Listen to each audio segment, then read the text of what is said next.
క్రీస్తునందు ప్రియులారా, మీ అందరికీ యేసయ్య నామంలో శుభములు వందనములు తెలియజేస్తున్నాను. ప్రస్తుత పరిస్థితుల మీద దేవుడు నా అంతరంగంలో ఉంచినటువంటి భారమును బట్టి సార్వత్రిక సంఘమునకు కొన్ని మాటలు తెలియజేయాలని నేను ఆశపడుతున్నాను. ప్రాముఖ్యమైన కారణం, మన ప్రియ సహోదరుడు ప్రవీణ్ పగడాల గారిని మనం పోగొట్టుకోవటం ఎంతో బాధాకరమైన విషయం.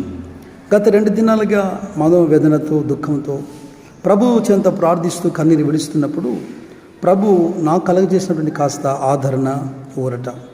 హబక్కుకు భక్తుడు ప్రార్థన చేస్తూ మొదటి అధ్యాయంలో, దోషము ఎంతకాలము నన్ను చూడనిస్తావు, ఈ కష్టము చూసేందుకు ఎందుకు నన్ను బ్రతికినిచ్చావు అన్నట్టుగా, ఇటువంటి శ్రమ వేదన కలుగుతున్నా కూడా నువ్వెందుకు మౌనంగా ఉన్నావు.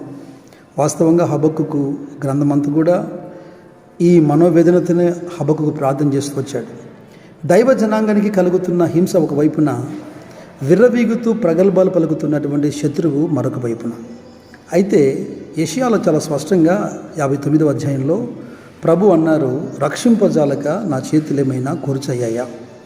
అలాగే 50వ అధ్యాయంలో కూడా యెషయాలో ఆయన అంటాడు, నా హస్తం కొరచ కాలేదు, సముద్ర జలములను నేను ఎండిపో చేయగలను, నా హస్తము చాపి ఆకాశమును నేను చీకటిగా కమ్మ చేయగలను, నా హస్తం కురుచవుతుందా అని చాలా స్పష్టంగా ప్రభు చెప్పాడు.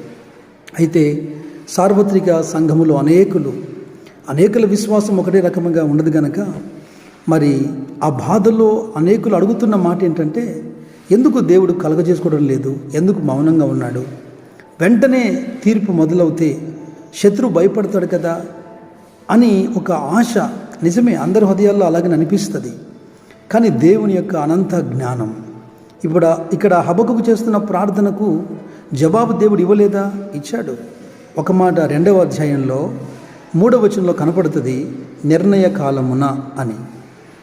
హబక్కుకు చేసిన ప్రార్థనకు దేవుడు చెప్పిన మాట నిర్ణయ కాలమున, తగిన సమయంలో దేవుడు వాటిని తప్పకుండా నెరవేరుస్తాడని. మీరు మరొక మాట కీర్తనల్లో 13వ అధ్యాయంలో చూస్తే, కీర్తన దావీదు రాస్తూ అంటాడు, ఒకవైపున కలుగుతున్న శ్రమలో మరెక్కువ బాధ ఏంటంటే, వీడి మీద నేను గెలిచాను అని శత్రువు అతిశయిస్తున్నాడట. కావాలంటే ఆ మాట యాజ్ ఇట్ ఈజ్గా నేను చదువుతాను. 13వ అధ్యాయం కీర్తనల్లో, ఎంతవరకు నా శత్రువు నా మీద తన్ను హెచ్చించుకొనును, నేను మరణ నిద్ర నొందకుండకును, వాని గెలిచితేనని నా శత్రువు చెప్పుకొనకుండాను. వాడు అతిశయిస్తున్నాడు, గర్వంగా మాట్లాడుతున్నాడు. ఈ బాధ భక్తుని కలిచివేస్తుంది. అందుకే మీకా భక్తుడు రాశాడు 7వ అధ్యాయము 8వ వచనంలో, నా శత్రువ అతిశయపడవద్దు.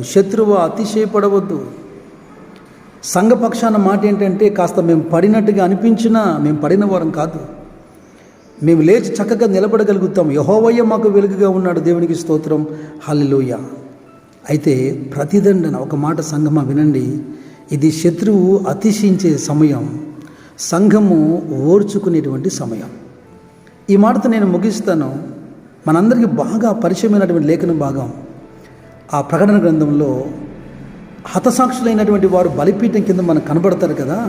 6వ అధ్యాయంలో, నాదా సత్యస్వరూపి, ఎందాక మాకు నువ్వు తీర్పు తీర్చావు, మా రక్తమును బట్టి భూనివాసులకు నువ్వు ప్రతిదండన చేయవా అని విలపిస్తున్నప్పుడు వారికి చెప్పబడినటువంటి జవాబు చాలా ఆశ్చర్యం. ఇదిగో, మీ వలే మీ సహోదరులు కొందరు చంపబడి ఆ లెక్క పూర్తి అయ్యే వరకు మీరు కాస్త ఓపికతో ఉండాలన్న జవాబు. నాకు అనిపిస్తుంది, రోషము కలిగి తనకు థ్రెట్ ఉందని తెలిసినా, అనేక లక్షల మందికి వ్యతిరేక అవుతానని తెలిసినా, క్రీస్తు పక్షాన నిలబడి చాలా సున్నితంగా సత్యాన్ని ధైర్యంగా ప్రకటించేటువంటి మన సహోదరుడు ప్రభువు ప్రవీణ్ గారిని నమ్మారు. ఈ లెక్కలో తను కూడా తన వంతు పూర్తి చేస్తాడని ఆయన నమ్మాడు. నిజముగా ఒకవైపున దుఃఖము, మరొక వైపున ఆ సహోదరుడు చేసినటువంటి ఆ గొప్ప ఆత్మత్యాగాన్ని బట్టి దేవునికి మహిమ కలుగును గాక. ప్రియ సంగమా, ఈరోజు దుఃఖపడుతున్నటువంటి మనకు సంతోషము, ఈరోజు విరవిగి అతిశయంగా గర్వించి మాట్లాడుతున్నటువంటి శత్రువుకు ప్రతిదండన, అదే మన నిరీక్షణ, అదే వాక్యం చెబుతున్నటువంటి సత్యం.